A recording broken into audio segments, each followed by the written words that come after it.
თუ საქართველოს სიკვდილი არ უწერია, შენც უკვდავი იქნები. 8 ნოემბერი ილია ჭავჭავაძის დაბადების დღეა, რომელიც საქართველოს ისტორიასა და ლიტერატურას უგვირგვინო მეფის სახელით არის შესული და რომლის ცხოვრება და მოღვაწეობაც ნამდვილი გამოხატულებაა იმის, რომ ძლიერი სიტყვა და კულტურა არის ნამდვილად უკვდავი. 1837 წლის 8 ნოემბერს დაიბადა ილია ჭავჭავაძე, ქართველი მწერალი, პოეტი, პუბლიცისტი, საზოგადო და პოლიტიკური მოღვაწე, საქართველოს ეროვნულ განმათავისუფლებელი მოძრაობის ლიდერი, ქართული მართლმადიდებელი სამოციქულო ეკლესიის მიერ ილია ჭავჭავაძე შერაცხულია წმინდანად სახელით ილია მართალი. მთელი თავისი ცხოვრება რომ ემსახურებოდა ჩვენი ქვეყნის ეროვნული თვითმყოფადობის, ფასეულობების და ეროვნული იდენტობის დაცვას, ილია ჭავჭავაძის დაბადების დღეს თბილისის მუზეუმების გაერთიანება გვეპატიჟება მწერლის ნაწარმოებების მიხედვით შექმნილი ილუსტრაციების გამოფენაზე, რომლის სახელწოდებაც არის ილიას სიტყვის სახე.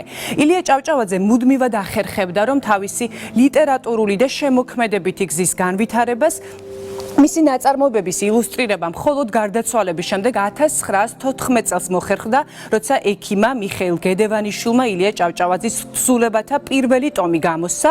წიგნი ერთიან მხატვრულ ელემენტად არის გააზრებული, აკადემიურ გამოცემას წარმოადგენდა და ილუსტრაციები მხატვარმა ჰენრიკ ხრინევსკიმ შეასრულა, რომელიც ილია ჭავჭავაძის ნაწარმოებების პირველი ილუსტრატორი გახდა. მის შემდგომ უკვე ჭავჭავაძის ნაწარმოებებზე სხვადასხვა პერიოდის მრავალმა მხატვარმა იმუშავა.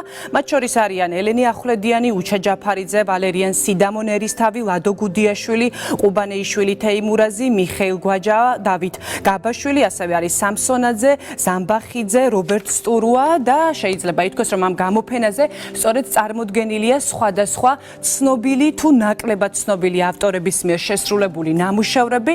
მათ შორის გეტყვით, რომ შეძლებთ დაათვალიეროთ სხვადასხვა მუზეუმებში დაცული ნამუშევრებიც, ამიტომ არ უნდა გამოტოვოთ შთამბეჭდავი გამოფენა, რომელიც გაგრძელდება 28 თებერვლამდე და გამოფენის სახელწოდება გახლავთ ილიას სიტყვის სახე და ამ ყველაფრის ნახვა თქვენ შეგიძლიათ თბილისის მუზეუმების გაერთიანებაში.